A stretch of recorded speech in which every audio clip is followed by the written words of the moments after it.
ভূমিকম্প হওয়ার কয়েকটা কারণ আছে। বিশ্বনবী বলেন, সমাজে বা দেশে যখন কিছু অপরাধ চালু হয়ে যায় তখন ওই জায়গায় ভূমিকম্প হয়। এই অপরাধের ভিতরে এক নাম্বার হচ্ছে মদ পান, নেশা জাতীয় বস্তু। বলেন তো আমাদের দেশে ভালো মানুষ বেশি না নেশাখোর বেশি? নেশাখোর বেশি না? বুড়ো যারা আছে তাদের পানের নেশা, ইয়াং যারা আছে তাদের বিড়ির নেশা, কারোর আছে গুলের নেশা। আলেম আলেম মানুষ, বক্তা মানুষ, তারও পানের নেশা। জর্দা দিয়ে পান না খাইলে তার মাথা ঠিক থাকে না।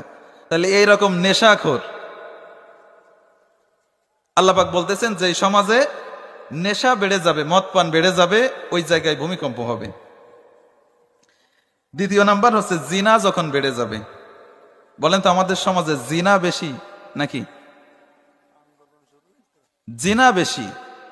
কি মনে করতেছেন আপনি? ছেলে মেয়েরা একজন আর একজনের সাথে সম্পর্ক করতেছে,